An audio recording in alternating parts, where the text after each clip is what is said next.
గోదావరి తీరంలో bird flu కలకలం రేపుతోంది. పౌల్ట్రీ ఫారంలోని కోళ్లు చనిపోతూనే ఉన్నాయి. ఈ పరిస్థితుల్లో చికెన్ తినడం సేఫ్ కాదా? మరి కోడిగుడ్లు తినొచ్చా? ఇలాంటి సందేహాలు చాలా ఉన్నాయి. రాజమండ్రిలో ఇండియన్ మెడికల్ అసోసియేషన్ వాళ్ళు రాజమండ్రిలో అవగాహన కార్యక్రమాన్ని నిర్వహించారు. దీనికి సంబంధించి మరింత సమాచారాన్ని మా ప్రతినిధి శివశంకర్ అందిస్తారు.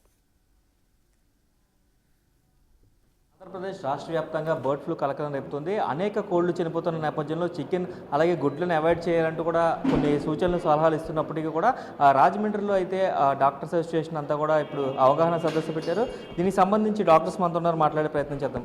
సార్ చెప్పండి, అసలు చికెన్కి సంబంధించి బర్డ్ ఫ్లూకి సంబంధించిన చికెన్ ఇప్పటికే తిని ఉంటే వారు ఎట్లాంటి జాగ్రత్తలు తీసుకోవాలి, ఒకవేళ చికెన్ తినచ్చా తినకూడదు దాని మీద ఏం చెప్తారు? అంటే ఆల్రెడీ చికెన్ తిని ఉన్న వాళ్ళైతే ఆ లక్షణాలు ఏమన్నా వస్తే, అంటే ఇప్పుడు రొంప, జలుబు, దగ్గు, జ్వరం ఇలాంటి లక్షణాలు ఏమన్నా వస్తే వాళ్ళు డాక్టర్ గారిని సంప్రదిస్తే అక్కడ వాళ్ళకున్న డాక్టరే వాళ్ళ అవగాహన కల్పించి వాళ్ళ ట్రీట్మెంట్ ఏదైనా ఉంటే దాని ట్రీట్మెంట్ అది ఇవ్వడం జరుగుతుంది.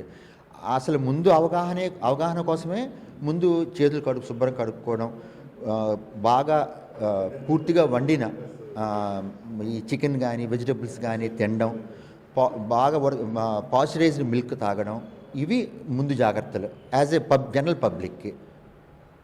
అదేవిధంగా సార్ మీరు చెప్పండి, ఇప్పుడు చాలామంది హాఫ్ బాయిల్ తింటూ ఉంటారు, అంటే ఎగ్స్ని ఎక్కువ వాడుతుంటారు. అంటే చికెన్ కన్నా తినేవాళ్ళు ఎగ్స్ ఎక్కువగా తింటూ ఉంటారు, చిన్నపిల్లలు కూడా ఎగ్స్ ఎక్కువ పెడుతుంటారు. సో ఎగ్స్ తినడం వల్ల చిన్నపిల్లలకి ఈజీగా ఎఫెక్ట్ అవుతుంది అంటూ చెప్తూ ఉంటారు కదా, దానికి వల్ల చిన్నపిల్లలకి ఏమైనా ప్రాబ్లం ఉంటుందంటారు?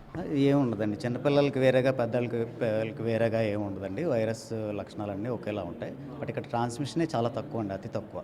ఓన్లీ థింగ్ ఏంటంటే చిన్నపిల్లలకి రా ఎగ్ పట్టించి అలవాటు ఉంటుంది పేరెంట్స్కి, అది మాత్రం ఖచ్చితంగా మానుకోవాలండి. ఎందుకంటే డైరెక్ట్గా మీరు వైరస్ని ఒక చికెన్ నుంచి గుడ్డు లోపల నుంచి బిడ్డ లోపలికి మీరు పంపించిన వాళ్ళు అవుతారు. అందుకని రా ఎగ్స్ పెట్టడం అనేది మానేయాలి తల్లిదండ్రులు. అలాగే హాఫ్ బాయిల్డ్ తినేవాళ్ళు కూడా చాలా మంది ఉంటారు, మరొక నచ్చంటారు. హాఫ్ బాయిల్డ్ కూడా ప్రెజెంట్ ఉన్న కండిషన్స్లో తీసుకోకపోవడం మంచిదండి. సార్ మీరు చెప్పండి, అసలు ఇప్పుడు బర్డ్ ఫ్లూ లక్షణాలు ప్రజల్లో జనరల్గా ఎలా ఉంటాయి? అంటే ఏ లక్షణాలు ఎక్కువగా నోటిఫై చేశారు మీరు ఇప్పుడు దాకా?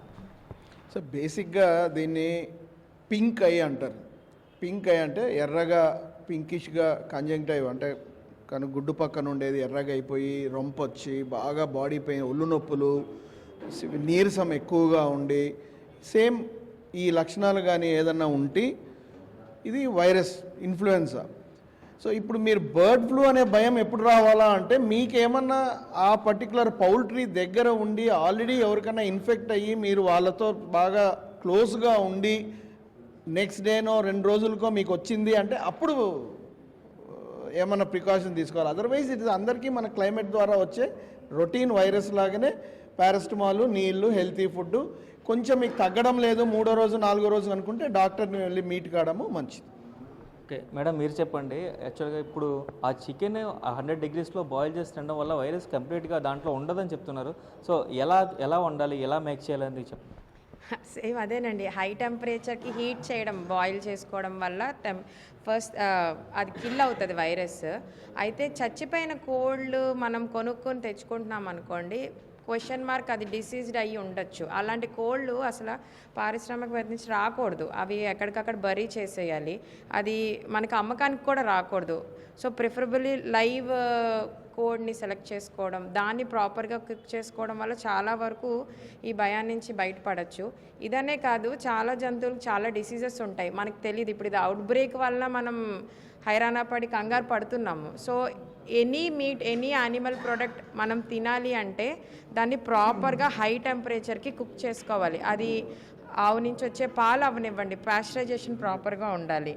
అండ్ మీరు రెఫ్రిజిరేట్ చేసేస్తుంటారు చాలామంది, దానివల్ల వైరస్ గ్రోత్ అనేది పెరుగుతుంటుంది. అంటే వెరీ కూల్ టెంపరేచర్ చేస్తే అది కొంతవరకు మనం తగ్గించడానికి అవుతుంది. But anyways high temperature will kill the virus, కాబట్టి that is how you have to take your food. Madam, మాస్కులు ఖచ్చితంగా వాడాలని కూడా కొన్ని రెస్ట్రిక్టెడ్ ఏరియాస్లో, అంటే బర్డ్ ఫ్లూ గుర్తించిన కానూరు కావచ్చు, ఇక్కడ మిత్తిపాడు కావచ్చు, మాస్క్ కొన్ని రోజులు వాడాలంటున్నారు. మాస్క్ వాడాల్సిన అవసరం ఉంటుందా దీనికి? ప్రజలకి అంటే జనాలకి ఎఫెక్ట్ అవుతుంది అంటారు? ప్రస్తుతానికి అట్లాంటివి ఏమీ లేవండి. But in general at any point మనము ఇప్పుడు మామూలు ఇన్ఫ్లుయెన్జా, న్యూమోనియాలు కూడా వస్తున్నాయి. సో ఎప్పుడు కూడా మాస్క్, హైజీన్, తర్వాత ఏది ముట్టుకున్నా చేయి కడుక్కోవడము, మనము ముక్కు నోరు ముట్టుకునే ముందర చేయి కడుక్కోవడం, అవి జనరల్ ప్రికాషన్స్ అందరికీ అందరికీ చెప్పేవే. ఇప్పుడు మెయిన్గా మాస్క్లు అవి ఖచ్చితంగా వాడాల్సింది పౌల్ట్రీ వర్కర్స్, ఎస్పెషల్లీ ఏదన్నా ఎఫెక్ట్ అయితే అని. ఇది చూసుకున్నట్లయితే ఇండియన్స్ మెడికల్ అసోసియేషన్ రాజమండ్రి వాళ్ళు చెప్తున్న డాక్టర్స్ అందరూ కూడా చెప్తున్న పరిస్థితి కనిపిస్తుంది. సార్ చెప్పండి, ఇప్పుడు మాస్క్ యూజ్ చేయ అవసరం లేదు, పౌల్ట్రీస్లో పనిచేసిన వాళ్ళు మాత్రమే శాంపిల్స్ తీసుకున్నాం కాబట్టి వాళ్ళు జాగ్రత్తగా ఉంటే సరిపోతుంది అంటున్నారు. ఒకవేళ పౌల్ట్రీ వాళ్ళకి ఎఫెక్ట్ అయితే ఎన్ని రోజులు క్వారంటైన్ అవ్వాలి వాళ్ళు? యూజువల్గా ఈ వచ్చిన వాళ్ళని ఖచ్చితంగా ఐసోలేట్ చేయాల్సిందేనండి. 6-7 రోజులకు ఐసోలేషన్లో ఉండాలి. అంటే ఒకరి నుండి ఒకరికి సంక్రమించకుండా నివారణ చర్యలు చేపట్టాల్సి ఉంటుంది, ఐసోలేట్ చేయాల్సి ఉంటుంది. దట్టు మనుషులకు వచ్చేదే చాలా అరుదుగా వస్తుందండి. ఇప్పటివరకు ఒక కేసు కూడా నమోదు అవ్వలేదు. ఇప్పటివరకు చూసినట్లయితే ఒకళ్ళు వస్తే జీజెచ్ వాళ్ళు వీళ్ళందరూ టేకప్ చేస్తున్నారు. ఆల్రెడీ ప్రభుత్వ అధికారులు అప్రమత్తమై ఉన్నారు, అసోసియేషన్ కూడా యాక్టివేట్ చేశారు. అందుకనే మీ ముందుకు రావడం జరిగింది. ఏది ఏమైనప్పటికీ పౌల్ట్రీ సంఘాల దగ్గరనే, పౌల్ట్రీ సంఘాలు ఎక్కడైతే స్టార్ట్ అవుతుందో డిసీజ్ అక్కడే కట్ చేయడం ముఖ్యమండి. అందులో భాగంగానే అక్కడ పనిచేస్తున్న workers plus class 4 employees, clean చేసే వర్కర్స్ దగ్గర నుండి, తర్వాత మీట్ కొంటున్న వ్యక్తుల దగ్గర నుండి ఆ మీట్ ఇంకొకరికి ఎవరికైతే వెళుతుందో ఇక్కడ మనం కట్ చేయగలిగితే ప్రజల వరకు చేరుకోవడం అసంభవం, అసాధ్యం. అట్ ది సేమ్ టైం పచ్చి కోడిగుడ్లు, పచ్చి పాలు, పచ్చి కూరగాయలు తినడం అవాయిడ్ చేయండి ఈ సీజన్లో. ఏది ఏమైనప్పటికీ 70 డిగ్రీల సెంటీగ్రేడ్ పైన మీరు ఉడికించి తిన్నట్లయితే 100% ఖచ్చితంగా మీకు సోకదు. అదే కాకుండా మన ఇంట్లో పెట్స్ ఉంటాయి, లైక్ డాగ్స్ కానీ పిల్లులు కానీ, ఇటువంటి వాటికి పచ్చి మీట్, పచ్చి పాలు పోయడం, పచ్చి కోడిగుడ్లు వేయడం ఇలాంటివి చేస్తూ ఉంటారు. ఇవి కూడా సాధ్యమైనంత వరకు అవాయిడ్ చేయండి. సాధ్యమైనంత వరకు అది 100% అవాయిడ్ చేయండి. ఈ సీజన్ అయిపోయిన తర్వాత కావాలంటే మీరు చూసుకోవచ్చు. కానీ ఖచ్చితంగా ఇవన్నీ అవాయిడ్ చేసినట్లయితే బర్డ్ ఫ్లూ మనుషులకి సోకడం అసంభవం. జాగ్రత్తగా ఉండండి. అన్ని కోడిగుడ్లు, మీట్, కోడి మాంసాన్ని సంపూర్ణంగా ఉడకబెట్టి మీరు తిన్నట్లయితే మీకు వచ్చే అవకాశాలు 0. ఖచ్చితంగా ఇవి ఫాలో అయిపోయి ఆరోగ్యంగా ఉండాల్సిందిగా ఐఎంఏ నుండి మీకు అందరికీ తెలియజేస్తుంది. ఇది చూసుకున్నట్లయితే టోటల్గా డాక్టర్స్ బృందం అంతా కూడా అవగాహన కల్పిస్తున్నారు ప్రజలకు కూడా. 100 డిగ్రీస్ టెంపరేచర్ వద్ద ఖచ్చితంగా దాన్ని బాయిల్ చేయాలి. బాయిల్ చేసిన తర్వాతే దాంట్లో ఉన్న వైరస్ అంతా కూడా కంప్లీట్గా చనిపోతుంది కాబట్టి ఆరోగ్యంగా ఉంటారు. కానీ పచ్చి గుండ్లు కానీ, పచ్చి పాలు కానీ, పచ్చి కూరగాయలు కానీ తినడాన్ని పూర్తిగా అవాయిడ్ చేయాలంటూ కూడా డాక్టర్స్ ఇప్పటికే సూచిస్తున్న పరిస్థితి కనిపిస్తుంది. కెమెరామెన్ రవితో శంకర్, బిగ్ టీవీ.